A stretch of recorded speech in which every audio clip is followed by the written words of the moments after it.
وہ کیا ہے جو زندگی کے کھیل کے اصول طے کرتا ہے؟ ڈارون کا جواب ایک ٹھوس اور سخت حقیقت تھی۔ جتنے جاندار پیدا ہوتے ہیں ان میں سے بہت کم زندہ رہ پاتے ہیں، اور اسی وجہ سے زندگی کے لیے ایک نہ ختم ہونے والی مسلسل جدوجہد جاری رہتی ہے۔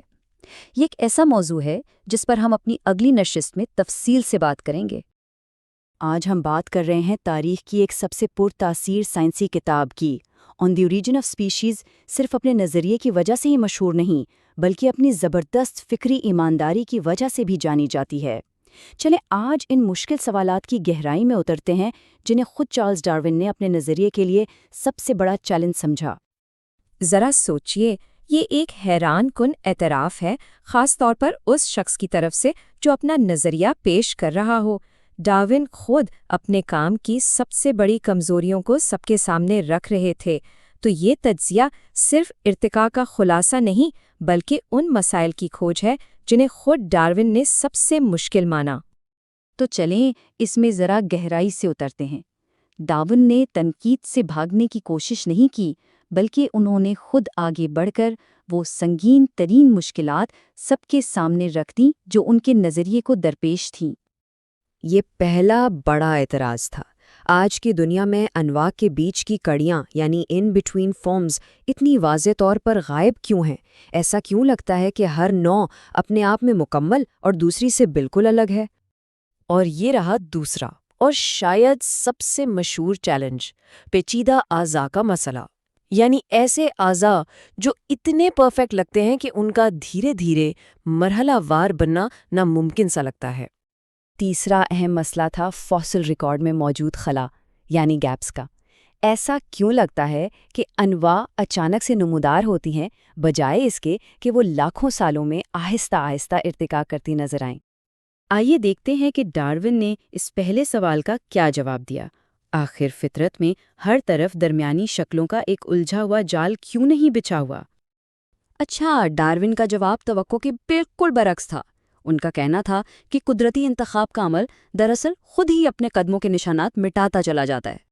اس سلائیڈ کا خلاصہ یہ ہے کہ ڈارون کے مطابق جب کوئی نئی اور بہتر قسم ابھرتی ہے تو وہ قدرتی طور پر اپنے سے کم کامل آباء و اجداد کو مقابلے میں ہرا دیتی ہے۔ وقت کے ساتھ ساتھ یہ درمیانی کڑیاں ختم ہو جاتی ہیں اور صفحہ ہستی سے مٹ جاتی ہیں۔ اب ہم آتے ہیں سب سے طاقتور اعتراض کی طرف۔ آنکھ جیسی پیچیدہ اور بظاہر کامل چیز کا ارتقاء آخر ممکن کیسے ہوا؟ یہ خود ڈارون کے الفاظ ہیں۔ وہ یہ دکھا رہے ہیں کہ وہ اس مسئلے کی سنگینی کو کتنی گہرائی سے محسوس کرتے تھے، اور اسی ایماندارانہ اعتراف نے ان کے پیش کردہ جواب کو اور زیادہ وزن دے دیا۔ یہ ایک سادہ سا جملہ ہمیں بتاتا ہے کہ کس طرح ڈارون نے اس ظاہری ناممکنات کو تسلیم کرنے کے بعد اسے قدم بقدم منطق سے حل کرنے کا فیصلہ کیا۔ اور یہیں ڈارون کی منطق کا کمال نظر آتا ہے۔ انہوں نے اس مسئلے کو چھوٹے چھوٹے حصوں میں توڑا۔ ان کی دلیل یہ تھی کہ اگر ہر اگلا قدم ممکن اور مفید ہے تو پھر آخری پیچیدہ نتیجہ نہ صرف ممکن ہے بلکہ تقریباً یقینی ہے۔ اب ڈارون فاسل ریکارڈ کے مسئلے کی طرف آتے ہیں۔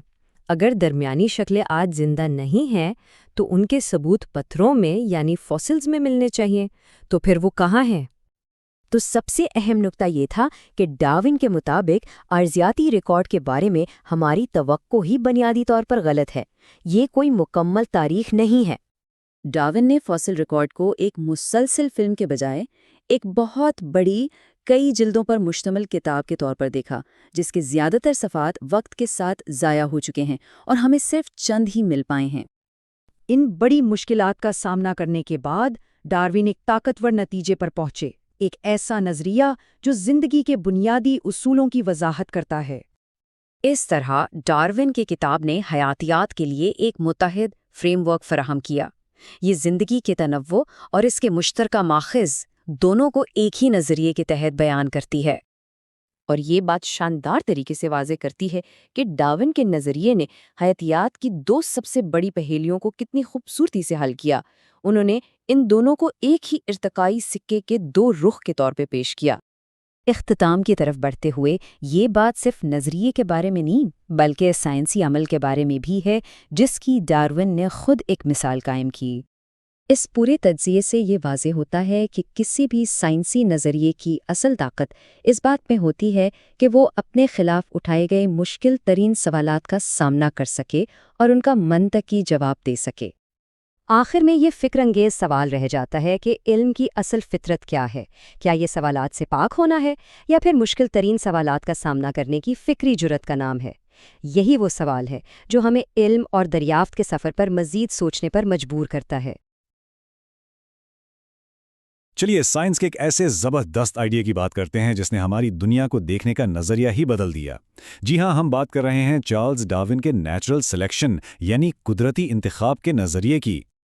ڈارون کا سفر شروع ہوا ایک بہت ہی بڑے سوال سے، شاید وہی سوال جو ہم سب نے کبھی نہ کبھی سوچا ہے، آخر زمین پر یہ اتنی قسم کی حیرانہ گیز زندگی آئی کہاں سے؟ ڈارون کا یہ کال اسی گہری الجھی ہوئی پہلی کو سامنے رکھتا ہے۔ تو اس راز کو سلجھانے کے لیے ڈارون نے شروعات ایک ایسی جگہ سے کی جس کا شاید کوئی اندازہ بھی نہیں لگا سکتا۔ جنگل سے نہیں، بلکہ ہمارے اپنے گھروں میں پالے جانے والے جانوروں سے۔ یہ سوال انہیں بہت پریشان کرتا تھا، آخر ایک ہی نسل سے اتنی الگ الگ شکلیں کیسے بن سکتی ہیں؟ اس کا جواب ڈھونڈنے کے لیے انہوں نے ایک ایسے جاندار کو چنا جس نے انہیں اس کہانی کا پہلا اور سب سے ضروری سراغ دیا۔ ذرا ان کبوتروں کو دیکھیے، کیا لگتا ہے؟ یقین کرنا مشکل ہے کہ یہ ساری کی ساری قسمیں ایک ہی جنگلی نسل سے نکلی ہیں۔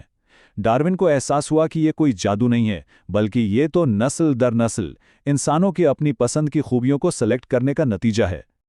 اسی پروسیس کو ڈارون نے نام دیا آرٹیفیشل سلیکشن کا، یعنی مصنوعی انتخاب۔ یہ ایک بہت بڑا ثبوت تھا اس بات کا کہ سلیکشن چاہے وہ انسان کریں، وقت کے ساتھ کتنی بڑی کتنی ڈرامٹک تبدیلیاں لا سکتا ہے۔ اور یہیں پر ڈارون کو وہ آہا مومنٹ ملا۔ انہیں سمجھ آیا کہ انسان ان کبوتروں میں کوئی نئی چیز پیدا نہیں کر رہے، وہ تو صرف انہی خوبیوں کو چن رہے ہیں جو قدرت نے پہلے سے ہی دی ہوئی تھیں۔ یعنی قدرت ویریشنز دیتی ہے اور انسان سلیکٹ کرتا ہے۔ یہ اس وقت کے لیے ایک بالکل انقلابی سوچ تھی۔ تو ٹھیک ہے، انسانوں کی سلیکشن کی طاقت تو ہم نے دیکھ لی۔ اب ڈارون کا اگلا قدم تھا اس آئیڈیا کو فارم ہاؤس سے نکال کر جنگل کی اصلی بے رحم دنیا میں لے جانا۔ تو پھر سوال یہ اٹھا کہ جنگل میں تو کوئی انسان نہیں ہے سلیکٹ کرنے کے لیے، پھر وہاں یہ کام کون سی طاقت کر رہی ہے؟ اس کا جواب زندگی کی ایک عام لیکن اکثر بہت سخت حقیقت میں چھپا ہوا تھا۔ یہ نمبر دیکھیے، 15 ملین۔ یہ ایک اندازہ ہے کہ اگر ہاتھیوں کا صرف ایک جوڑا ہو اور ان کے سارے بچے زندہ رہیں اور آگے نسل بڑھائیں تو صرف 500 سال میں اتنے ہاتھی ہو سکتے ہیں۔ اس سے ایک بنیادی بات صاف ہوتی ہے، ہر جاندار میں اپنی آبادی کو بہت تیزی سے بڑھانے کی صلاحیت ہوتی ہے۔ لیکن دنیا ہاتھیوں سے بھری بھی تو نہیں ہے نا؟ آخر کیوں؟ اس لیے کیونکہ یہ لامحدود گروتھ کی پوٹینشل اصلی دنیا کی تلخ حقیقت سے ٹکراتی ہے۔ وہ حقیقت ہے محدود وسائل کی، مطلب کھانا اور جگہ دونوں محدود ہیں، اور اسی ٹکراؤ سے پیدا ہوتی ہے بقا کی جدوجہد۔ اور یہ جدوجہد کا مطلب صرف آپس کی لڑائی نہیں ہے، اس کا مطلب بہت وسیع ہے۔ اس میں سردی گرمی سے بچنا، شکاری سے بچنا، کھانا ڈھونڈنا اور سب سے بڑھ کر کامیابی سے اپنی نسل آگے بڑھانا، یہ سب شامل ہے۔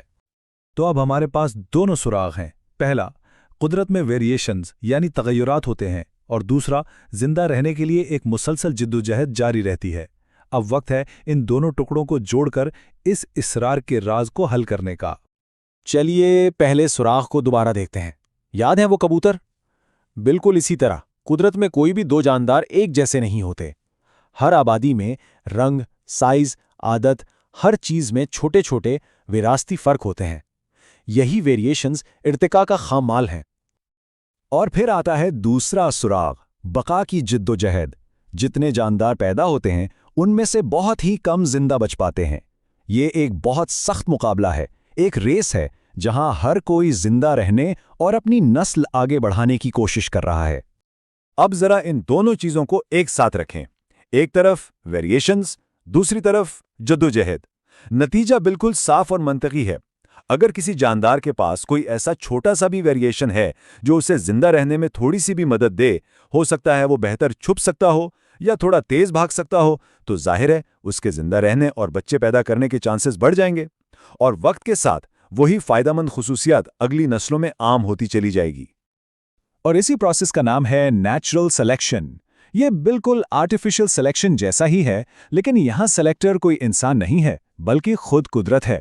ماحول کی سختیاں اور زندہ رہنے کی جدوجہد یہی چیزیں فیصلہ کرتی ہیں کہ کون سی خوبیاں آگے جائیں گی اور کون سی پیچھے رہ جائیں گی۔ لیکن جب یہ پروسیس، یہ چھوٹا سا عمل لاکھوں کروڑوں سال تک چلتا رہتا ہے تو اس کا نتیجہ بہت ہی حیران کن ہوتا ہے۔ یہ لاکھوں سال کا پروسیس صرف اچھی خوبیوں کو بچاتا نہیں ہے، بلکہ یہ فعال طور پہ ایکٹیولی نئی قسم بناتا ہے، انہیں تراشتا ہے، اور جو پرانی کمزور شکلیں ہوتی ہیں وہ اس ریس میں پیچھے رہ کر ختم ہو جاتی ہیں۔ یہ قدرت کی ایک ایسی طاقت ہے جو بناتی بھی ہے اور مٹاتی بھی ہے۔ یہی چیز وضاحت کرتی ہے کہ کیسے ایک ہی آبائی نسل وقت کے ساتھ بہت سی الگ الگ شاخوں میں بڑھ سکتی ہے، بالکل ایک بڑے درخت کی طرح۔ ہر شاخ ایک نئے راستے پر چلتی ہے، ماحول کے ایک نئے حصے میں جینا سیکھتی ہے۔ تو اس سب کا آخری نتیجہ کیا نکلتا ہے؟ ایک بہت ہی گہرا اور خوبصورت سچ۔ زمین پر موجود ہر قسم کی زندگی، ایک ویل سے لے کر ایک چھوٹی سی تتلی تک، سب ایک دوسرے سے جڑے ہوئے ہیں۔ اگر ہم وقت میں بہت بہت پیچھے جائیں تو ہم سب کی شاخیں زندگی کے ایک ہی عظیم درخت سے نکلتی ہیں اور ایک ہی مشترکہ جد امجد سے جا ملتی ہیں۔ اور یہی بات ہمیں ایک آخری گہری سوچ کے ساتھ چھوڑ جاتی ہے۔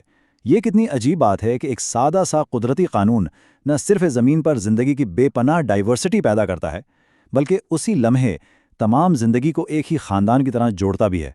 ایک ایسا قانون جو فرق بھی پیدا کرتا ہے اور سب کو ایک ہی دھاگے میں پروتا بھی ہے۔